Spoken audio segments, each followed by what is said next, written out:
Hi friends, welcome to Telugu education depths YouTube channel. Friends, వాళ్ళ వీడియోలో నేనైతే డిస్కస్ చేయబోతున్న టాపిక్ ఏంటంటే తెలంగాణ ఐసెట్ 2025కి సంబంధించి ఈ రోజు నుంచి సర్టిఫికేట్ వెరిఫికేషన్ అయితే స్టార్ట్ అవుతుంటుంది. కాబట్టి మరి ఈరోజు సర్టిఫికేట్ వెరిఫికేషన్కి వెళ్ళే వాళ్ళు కొన్ని విషయాలు అయితే తెలుసుకోవాల్సి ఉంటుంది. ఈ రోజే కాదు, ఇక కమింగ్ డేస్లో ఎవరైతే సర్టిఫికేట్ వెరిఫికేషన్కి వెళ్తూ ఉంటారో వాళ్ళు కూడా కొన్ని విషయాలు అయితే తెలుసుకోవాల్సి ఉంటుంది. దానికి సంబంధించి వీడియోలు అయితే డిస్కస్ చేసుకుందాం.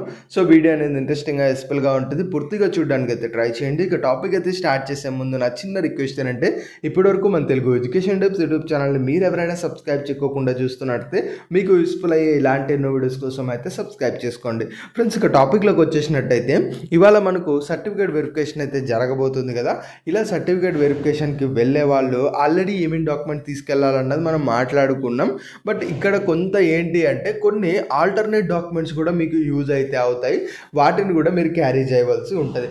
అవి ఏంటి, దాని గురించి మనం అయితే మాట్లాడుకుందాం. మెయిన్గా ఇప్పుడు ఎలా అంటే, ఇప్పుడు మీ దగ్గర ఏవేవైతే సర్టిఫికేట్స్ ఉన్నాయో అవి మనకు యూజ్ అవుతాయా లేదంటే యూజ్ అవ్వవా, ఇవి మనకు పక్కన పెట్టేసేయండి. ఏవేవైతే మీ దగ్గర సర్టిఫికేట్స్ అయితే ఉన్నాయో ప్రతి ఒక్క సర్టిఫికేట్ కూడా మీరు తీసుకెళ్ళండి. ఒరిజినల్ తీసుకెళ్ళండి, దాంతోపాటు 2 జిరాక్సెస్ కూడా తీసుకెళ్ళండి. అంటే ఒరిజినల్ సెట్స్ ఏవైతే ఉంటాయో వాటితో పాటు సేమ్ టైప్ ఆఫ్ సర్టిఫికేట్స్ అన్నీ కూడా ఇంకొక 2 సెట్స్ అయితే తీసుకెళ్లాల్సి ఉంటుంది. మొత్తంగా 3 కాపీస్ మీ దగ్గర ఉంటాయి. ఒకటి ఒరిజినల్, ఇంకా 2 సెట్స్ ఏమో జిరాక్సెస్. ఇప్పుడు మీ దగ్గర ఉన్న ప్రతి డాక్యుమెంట్ మీకు సంబంధించింది తీసుకెళ్ళండి. ఎందుకు అంటే, అరే సో డాక్యుమెంట్ నాకు అవసరం లేదు, మనకు లిస్ట్ ఆఫ్ డాక్యుమెంట్స్లో ఇది లేదు, వాళ్ళు ఇది తీసుకురమ్మని లేదు, అలా ఏమన్నా చెప్పేసి మీరు ఆ యొక్క సర్టిఫికేట్ని నెగ్లెక్ట్ చేయకండి. ఈవెన్ అది మనకు అవసరం లేకపోయినా కూడా మీరు అక్కడికి తీసుకెళ్లాల్సి ఉంటుంది. ఎందుకు ఇలా తీసుకెళ్ళడం బెటర్ అంటే, మీరు అక్కడ సర్టిఫికేట్ వెరిఫికేషన్ ఏదైతే జరుగుతుందో అక్కడ జరిగేటప్పుడు ఏంటంటే కొన్ని ఆల్టర్నేట్ సర్టిఫికేట్స్ మనకు యూజ్ అవుతాయి. ఎగ్జాంపుల్కి caste certificate or minority certificate మీరు ఒకసారి చూసుకున్నట్టయితే ఎగ్జాక్ట్గా ఇవే సర్టిఫికేట్స్ ఉండాల్సిన అవసరం అయితే లేదు. కొన్ని సందర్భాల్లో మీరు టీసీ ఏదైతే ఉంటుందో ఆ యొక్క టీసీని చూసి కూడా మీకు ఏ క్యాస్ట్ కిందికి వస్తారు, లేదంటే మీరు ఏ మైనార్టీ కిందికి వస్తారు, వీటిని కూడా కన్ఫర్మ్ చేసే ఛాన్సెస్ అయితే ఉంటాయి. ఇవి అందరూ చేస్తారని నేనైతే చెప్పట్లేదు, కానీ మోస్ట్ ఆఫ్ ది హెచ్ఎల్సి సెంటర్స్లో ఇలానే మనకు జరుగుతూ ఉంటుంది. ఇక్కడ ఏ సర్టిఫికేట్కి ఏది సర్టిఫికేట్ ఆల్టర్నేట్గా యూజ్ అవుతుంది అన్నది మనం చెప్పడానికి ఛాన్సెస్ అనేది లేదు. ఎందుకంటే వెరిఫై చేసే వాళ్ళ అఫీషియల్స్ కాబట్టి వాళ్ళకే ఐడియా అనేది క్లియర్గా అయితే ఉంటుంది. సో కాబట్టి మీ దగ్గర ఉన్న అన్ని డాక్యుమెంట్స్ మీరు తీసుకెళ్ళినట్టయితే ఖచ్చితంగా ఆ యొక్క అన్ని డాక్యుమెంట్స్లో వాళ్ళకి నచ్చినవి వాళ్ళైతే తీసేసుకుంటారు. ఏమన్నా మీకు లేకపోయినా ఆల్టర్నేట్ డాక్యుమెంట్స్ వాళ్ళే వెతుక్కొని మరీ కూడా ఏది అన్నది కూడా వాళ్ళు మనకైతే తీసుకుంటారు. దాంతోపాటు ఇన్కమ్ సర్టిఫికేట్ కొంతమంది అప్లై చేసాము ఇంకా రాలేదంటున్నారు, ఓల్డ్ ఉందంటున్నారు. సో ఇన్కమ్ సర్టిఫికేట్ ఉన్న మోస్ట్ అందరికీ కూడా మనకు రేషన్ కార్డ్ అయితే ఉంటుంది. అంటే మనకు రైస్ వచ్చే కార్డు ఉంటుంది కదా, ఈ రేషన్ కార్డు అయితే ఉంటుంది. ఈ రేషన్ కార్డ్ని తీసుకెళ్ళినా కూడా మీకు కౌన్సిలింగ్లో ఈ యొక్క ఇన్కమ్ సర్టిఫికేట్ రీప్లేస్గా దీన్ని అయితే యూజ్ చేస్తారు. అప్పుడు మీకు ఫీజు రింబర్స్మెంట్ రావడానికి ఛాన్స్ అనేది ఉంటుంది.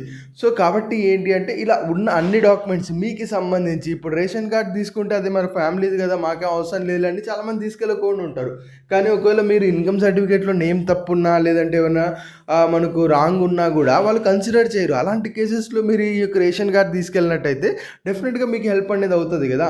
సో కాబట్టి మీకు సంబంధించిన డాక్యుమెంట్స్ ఏవేవైతే ఉన్నాయో ప్రతి ఒక్కటి కూడా మీరు తీసుకెళ్ళడానికి అయితే ట్రై చేయండి. ఇలా తీసుకెళ్తే మోస్ట్లీ మీకు వ్యాలిడ్గానే మీకు హెల్ప్ఫుల్గానే కౌన్సిలింగ్ అనేది జరుగుతుంది అని నేనైతే బిలీవ్ అయితే చేస్తున్నా. ఇక రెండవది ఏంటి అంటే, చాలామంది మీరు ఏదైతే స్లాట్ బుకింగ్లో టైం సెలెక్ట్ చేసుకున్నారో ఎగ్జాక్ట్గా ఈ టైంలోనే వెళ్ళాలని చాలామంది అయితే చూస్తారు. అలా ఏం కాదు, ముందుగా కూడా వెళ్ళడానికి అయితే ట్రై చేయండి. అంటే ఇప్పుడు మనకు ఆఫ్టర్నూన్ సో టైంకి, లేదంటే ఆఫ్టర్నూన్ నేను బుక్ చేశాను మార్నింగ్ వెళ్ళొచ్చా అంటే వెళ్ళొచ్చు, వెళ్ళమని నేను కూడా అయితే చెప్తున్నా. ఎందుకు అంటే మనకు స్టార్టింగ్లో క్రౌడ్ అనేది లేదు అనుకో, మేబీ మిమ్మల్ని అలౌ చేసే ఛాన్సెస్ అయితే ఉంటాయి.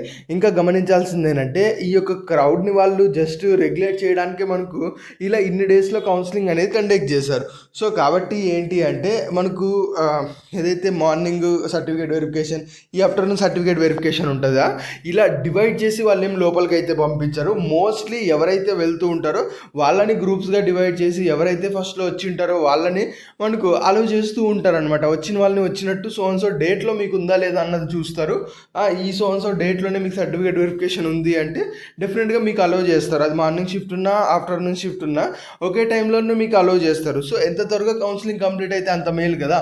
సో కాబట్టి అలా మీరు యాజ్ సూన్ యాజ్ పాసిబుల్ వెళ్ళడానికి కూడా ట్రై అయితే చేయండి. సో ఓవరాల్‌గా మెయిన్ ఇంపార్టెంట్ థింగ్ ఏంటంటే మీకు సంబంధించి ఉన్న అన్ని డాక్యుమెంట్స్ మీరు తీసుకెళ్ళండి. ఇదే చాలా చాలా ఇంపార్టెంట్. ఇంకొకటి మీరు మోస్ట్లీ ఎర్లీగా వెళ్ళడానికైతే ట్రై చేయండి. ఇంకొకటి మీ సర్టిఫికేట్ జాగ్రత్తగా అయితే పెట్టుకోండి. ఎందుకంటే ఆఫ్లైన్ కౌన్సిలింగ్ కదా! మీరు హెచ్ఎల్సీ సెంటర్‌కి వెళ్తూ ఉంటారు.